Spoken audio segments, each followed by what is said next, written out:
Bonjour à tous et à toutes. Aujourd'hui, je me réjouis parce que le Seigneur est avec chacun d'entre nous. Il est fidèle. Il l'a dit lui-même, je suis avec vous chaque jour jusqu'à la fin du monde. Il est présent dans nos vies, dans nos cœurs. Son esprit est là. Sa présence est là. Ça nous fait du bien. Voilà, vous pouvez vous identifier en mettant votre nom. Bonjour Hervé, bonjour Bernard, que Dieu vous bénisse en ce jour. Soyez dans la paix, soyez dans la joie et dans la victoire du Christ ressuscité. Voilà, on entend les tracteurs, oui, du côté vigne de chez nous, il y a encore les vendanges. Aujourd'hui, il fait gris, il n'y a pas de soleil, mais le soleil brille dans nos cœurs. Bonjour Esther Mardoché, sois bénie en ce jour, que la paix du Seigneur soit sur toi. Alléluia. On va commencer cette émission, les trésors du ciel. Donc, toujours sur les dons du Saint-Esprit, l'interprétation des langues. Et c'est le dernier cours sur les dons du Saint-Esprit. Demain, on va continuer avec un autre thème qui va durer certainement plusieurs jours sur la guérison divine. D'où vient la maladie? Comment on peut être guéri? Et toutes les questions qu'on peut se poser sur la maladie, je vais essayer de répondre à cela. Dieu est bon. On va prier. Seigneur, merci pour cette émission, les trésors du ciel. C'est une grâce de recevoir chaque jour un trésor de ta part, ou même plusieurs trésors de ta part. Parce qu'il y a des richesses en toi, Seigneur. Elles sont peut-être cachées, mais par le Saint-Esprit, tu nous les révèles. Tu nous encourages aujourd'hui encore. Tu nous conduis dans tes voies, oui. Merci pour toutes ces bénédictions qui sont près de toi et tu ne les gardes pas toutes au ciel, mais tu les envoies sur la terre, sur la vie de tes enfants, sur la vie de tes serviteurs. Tu nous enrichis, tu nous renouvelles aujourd'hui, tu nous fortifies par ton esprit et ta parole. On en a besoin. Fais du bien, mes frères et sœurs, en ce jour. Au nom de Jésus, Amen. Voilà. L'interprétation des langues. Hier, on a vu donc le don des langues, très intéressant, hein, et l'interprétation. On a besoin de l'interprétation des langues dans l'Église. C'est beau de donner un parler en langue, mais s'il n'y a pas d'interprétation, ça ne sert pas à grand-chose. La personne qui va, oui, parler en langue, elle sera édifiée elle-même, hein, c'est écrit dans la parole, mais quand on donne vraiment l'interprétation, ça édifie l'Église. On va voir tout ça en ce jour. Donc, ce don du Saint-Esprit, 1 Corinthiens 12, versets 7 à 11, on ne va pas lire tous les versets, mais verset 10, hein, il est dit, un autre, l'interprétation des langues, un seul et même esprit opère toutes choses, les distribuant à chacun en particulier comme il veut. C'est Dieu qui distribue les dons comme il veut. Et je pense que si nous sommes ouverts à l'Esprit Saint, il va nous communiquer quelque chose. Moi, je crois que Dieu veut que nous puissions vraiment recevoir beaucoup de dons spirituels afin que l'Église soit vraiment édifier. Le mot édifier veut dire bâtir, construire, encourager, hein, élever. C'est ce que Dieu veut, que son Église soit élevée, qu'elle soit la lumière du monde, qu'elle soit le sel de la terre, qu'elle brille, oui, dans ce monde, qu'elle donne de la saveur, du goût. Et pour que ça se fasse, nous devons prendre tout ce que Dieu nous donne et les dons spirituels en font partie. L'interprétation des langues. Il est lié donc à ce que nous avons étudié hier, hein, le pouvoir interpréter des langues, hein, est lié vraiment au don des langues, ces langues inconnues. Donc les deux fonctionnent ensemble.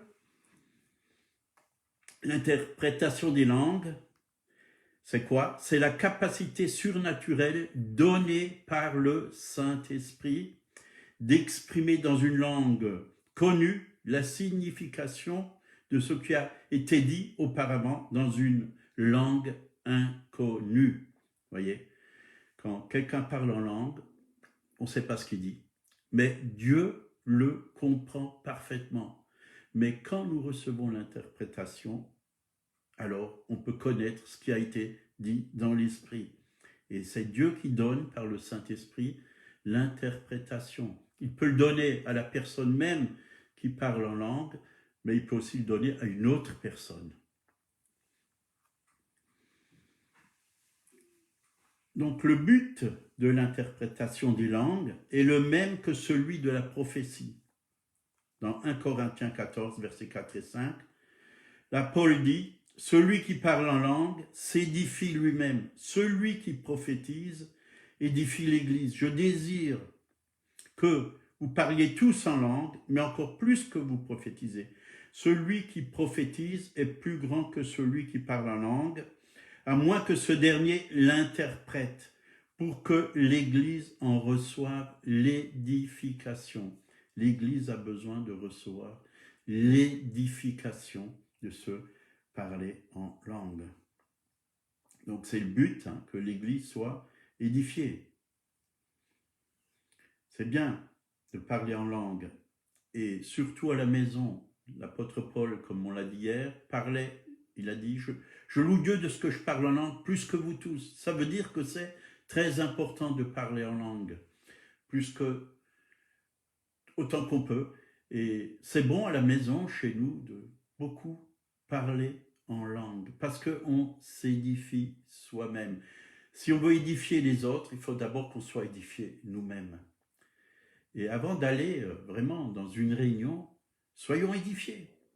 Recevons de Dieu des choses qui nous communiquent par le Saint-Esprit. Soyons encouragés et soyons alors des sources d'encouragement pour nos frères et sœurs. On va à l'assemblée, pas seulement pour recevoir, mais surtout pour donner. Il y a plus de joie ou de bonheur à donner qu'à recevoir. C'est bon de recevoir, c'est vrai, on a besoin de recevoir, mais on a aussi besoin de donner. Donc, si vous parlez en langue chez vous, c'est pour que vous puissiez édifier l'Église.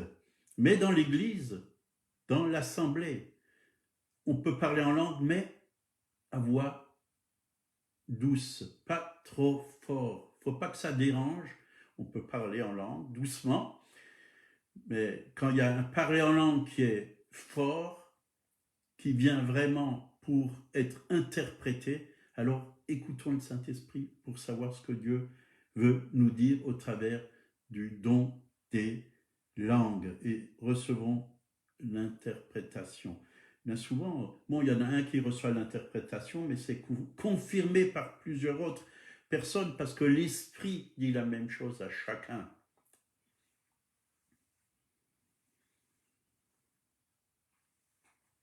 Donc là, il nous est dit, le but de ce don, c'est que l'Église soit édifiée. L'interprétation, donc, le but de l'interprétation, afin que toute l'Église soit édifiée.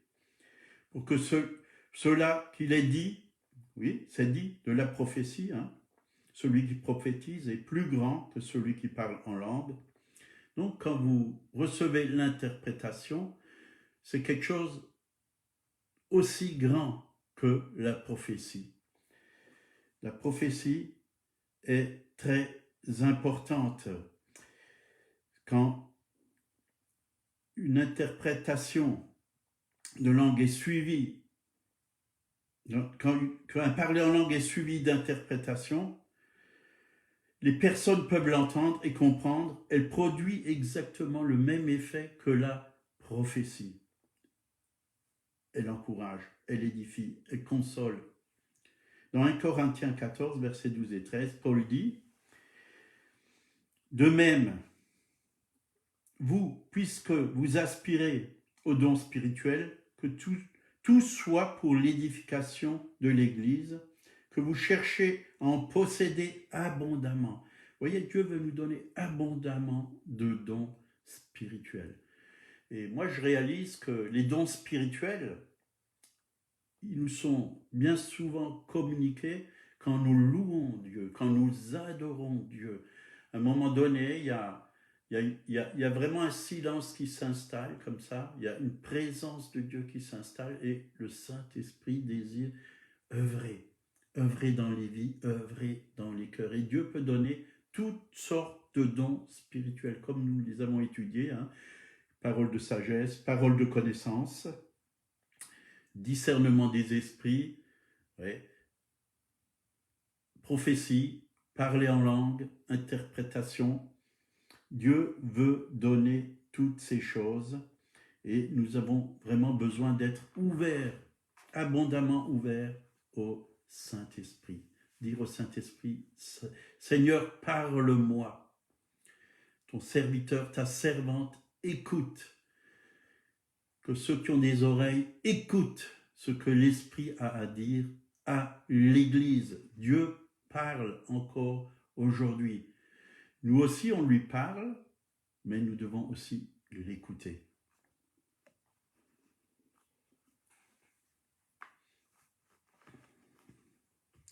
Et on peut se poser cette question, hein.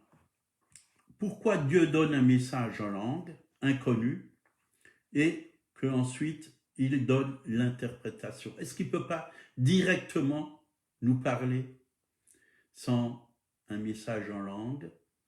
Est-ce qu'il ne peut pas tout de suite nous parler comme une prophétie? Moi, je pense que Dieu, il est souverain et il fait ce qu'il veut. Et je pense aussi que l'Église est un corps qui a plusieurs membres. Dans un corps, hein, il y a plusieurs membres et Dieu veut que chacun puisse s'exprimer. Et il donne des dons qui sont différents. Et c'est vrai que dans un corps, la vie, qu'est-ce qu'elle fait? La vie du Christ, celle qui est dans la tête, Christ est la tête de l'Église, elle coule à l'intérieur, elle circule dans chaque membre, dans chaque cellule. Dieu renouvelle, Dieu édifie, Dieu fortifie, Dieu guérit, Dieu s'installe dans son Église. Dieu ne veut pas que l'Église soit simplement un lieu où il nous visite de temps à autre, et puis après, une fois que la réunion est finie, on s'en va. Non, Dieu veut habiter dans son Église. Il ne veut pas simplement une visitation, il veut une habitation. Dieu veut vivre dans son Église. Christ en vous, l'espérance de la gloire. L'apôtre Paul a dit, ce n'est plus moi qui vis, c'est Christ qui vit en moi. Dieu veut vivre sa vie au travers de nous. Il veut faire ses œuvres au travers de nous. Mais c'est pourquoi nous pouvons, comme Jésus, manifester sa gloire ici-bas sur la terre. Donc les dons spirituels, c'est pour tout le monde. C'est même pour certains jeunes. Et comme je vous l'ai dit, hein, dans le réveil du pays de Cévennes, même les enfants prophétisaient. Dieu n'est pas limité à des personnes adultes. Un enfant qui est ouvert au Saint-Esprit, Dieu peut vraiment l'utiliser, que ça soit un jeune, que ça soit un bébé, un jeune, que ça soit un adolescent, adulte, personne âgée. Dieu n'est pas limité et Dieu va même au-delà. Au-delà. Dans la Bible, il a bien parlé au travers d'une ânesse. Dieu n'est pas limité. Moi, un jour, Dieu m'a parlé au travers de ma belle-mère, alors que, je peux vous dire, elle n'était pas vraiment convertie, mais le Saint-Esprit a ouvert sa bouche et a parlé, m'a répondu au travers d'elle, m'a confirmé quelque chose au travers d'elle. C'était pour l'entreprise que je voulais ouvrir. Je m'étais mis à genoux chez moi dans ma chambre. C'était même pas encore ma belle-mère, mais elle allait devenir ma belle-mère. Je priais, Seigneur, que veux-tu que je fasse? Et le Saint-Esprit m'a dit, ouvre une entreprise à ton compte. parce que j'avais cherché du travail et partout où j'allais, on me refusait. J'ai dit, mais Seigneur, moi je veux bien travailler, mais que dois-je faire? Et j'ai vraiment eu ça du Saint-Esprit et j'ai dit, bah alors tu me le confirmes. Je descends, j'ouvre la porte, je vais dans la rue, qu'est-ce que je rencontre? Ma future belle-mère. Elle me fait, écoute Paul, et si tu ouvrais une entreprise à ton compte? Voilà, Dieu parle au travers des belles-mères. Alléluia, il parle au travers des belles-mères. Donc Dieu désire une église comme celle d'Éphésiens 5, versets 25 à 27, hein, une belle église, une épouse. Et là, on va lire ces quelques versets. Marie, aimez vos femmes comme Christ a aimé l'Église et s'est livré lui-même pour elle afin de la sanctifier par la parole, après l'avoir purifiée par le baptême d'eau, afin de la faire paraître devant lui, cette Église glorieuse, sans tache, ni ride, ni rien de semblable, mais sainte et irrépréhensible. Donc c'est très important, vraiment, que cette Église devienne belle, belle, qu'elle ait tout ce dont elle a besoin, qu'elle ait les bonnes doctrines. Il y a des doctrines, hein, des saines doctrines dans la parole de Dieu. On a besoin de ces saines doctrines. On a besoin, oui, du fruit du Saint-Esprit, mais on a aussi besoin des dons du Saint-Esprit. On a besoin de toute la connaissance de Dieu. C'est pourquoi Dieu a mis dans l'Église les 5 ministères: apôtres, prophètes, évangélistes, pasteurs et docteurs. Dieu a mis les 5 ministères comme les 5 doigts de votre main. C'est la main de Dieu qui œuvre sur l'Église au travers de 6 ministères. Mais Dieu n'est pas limité aux 5 ministères. Dieu veut utiliser le corps, l'onction corporative, tout le corps. Tout le corps doit être édifié, fortifié. Tout le corps doit être vivant. Chaque cellule, chaque membre doit être vivant, vivante. Nous devons vraiment être là pour vivre la vie du Christ, ressuscité et le glorifier sur la terre. C'est comme ça que l'Église peut être la lumière du monde et le sel de la terre. Une autre chose, pourquoi Dieu, oui, donne des paroles en langue comme ça pour que quelqu'un puisse les interpréter? Parce que, vous savez, nous, on veut tout recevoir dans notre intelligence humaine, notre intellect. Mais Dieu est esprit et il parle à l'esprit. Et il désire que, de temps à autre, on puisse mettre notre intellect qui n'est pas toujours renouvelé par le Saint-Esprit. Dieu veut renouveler notre intelligence spirituelle. Hein. C'est marqué dans Romains. Mais Dieu, il veut qu'on mette ça de côté pour qu'on reçoive directement par le Saint-Esprit, par révélation, les choses qui viennent de lui. D'esprit à esprit, de l'Esprit de Dieu à notre esprit. Nous communiquer sa pensée. Et bien souvent, notre intellect nous empêche, parce qu'on est des gens qui raisonnent, et surtout en France, les Français sont des raisonneurs et des raisonneuses, si on peut le dire. Dieu veut vraiment nous communiquer sa pensée par le Saint-Esprit. Ça, c'est aussi une chose. Ouais. Bien souvent, notre intelligence, notre propre sagesse, ça nous déroute. Mais Dieu veut nous donner sa sagesse. Dieu veut renouveler notre intelligence pour que nous puissions avoir une intelligence spirituelle qui vient du Saint-Esprit, qui vient du Seigneur renouvelé.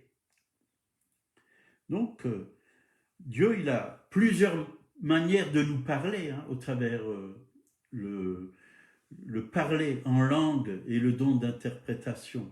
Ça peut être un psaume, ça peut être un chant.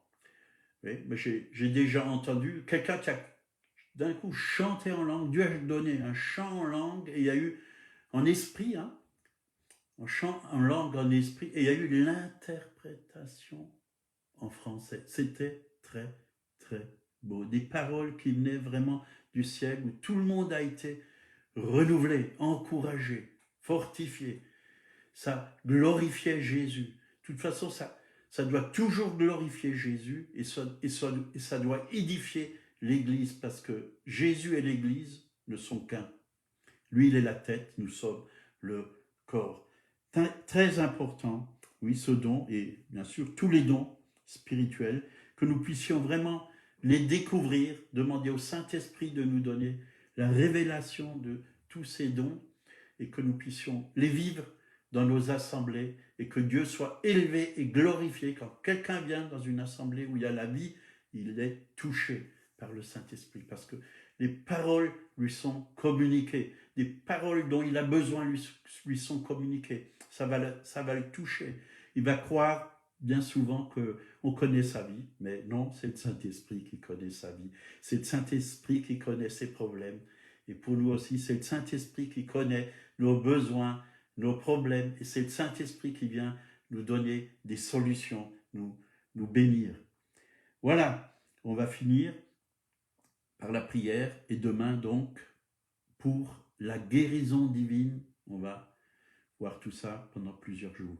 On va prier. Seigneur, merci pour ce temps où nous avons pu étudier, oui, nous mettre à part pour écouter ta voix, savoir ce que c'est que les dons spirituels. Nous n'avons pas fini, oui, de connaître parce que c'est tellement grand. Tout ce que toi tu fais, c'est tellement grand et on a toujours à apprendre. On n'a jamais fini d'apprendre. Et nous voulons être toujours ouverts, oui, enseignables, nous voulons être. Oui, apprends-nous à écouter chaque jour ta voix, à nous laisser guider par toi, à nous laisser guérir par toi, oui, à nous laisser consoler par toi, à nous laisser transformer par toi, pour que cette Église soit belle, sainte, sans tache et sans ride, et qu'elle te glorifie. Merci Seigneur, s'il y a des malades, tu veux maintenant aussi les guérir, parce que ta main n'est pas trop courte, mais ta main est toujours une main bénissante. Tu désires pas que ton corps soit malade, mais tu désires que ton corps soit en bonne santé. C'est pourquoi tu veux mettre ta vie dans ton corps qui est l'Église et enlever la maladie, enlever les souffrances, enlever les douleurs, enlever les blessures et donner un baume d'amour, de paix. Tu es un bon Père. Merci Papa, tu nous as envoyé Jésus ton Fils. Merci pour ton Fils que tu as donné pour nous, Seigneur. Merci pour le cœur du Père. Apprends-nous aussi à le découvrir, à découvrir l'amour du Père et recevoir l'amour du Père. Parce que tu es un Père parfait, tu veux de bonnes choses pour tes enfants. Si vous ne connaissez pas Dieu, Dieu veut se révéler à vous. Il est un Père. Il est le Père céleste pour chacun d'entre nous. Et il désire venir dans votre vie, dans votre cœur. Il a envoyé son Fils, son sang a coulé à la croix pour purifier nos péchés. Il suffit de reconnaître que nous sommes des pécheurs. Sans lui, on ne peut rien faire. On est de pauvres pécheurs. Mais lui vient et enlève le péché. Il est l'agneau de Dieu qui ôte le péché du monde. Si on se repent, alors il peut enlever nos péchés, les effacer et même les oublier, transformer nos vies, nous donner un cœur nouveau, une vie nouvelle. Et nous pouvons devenir une créature nouvelle en Jésus-Christ. Je vous encourage à faire cette expérience au nom du Seigneur. Soyez bénis, passez une bonne journée. Et pour tous ceux qui veulent suivre, demain, je serai là à 8h du matin. À bientôt. Au revoir. Bonne journée.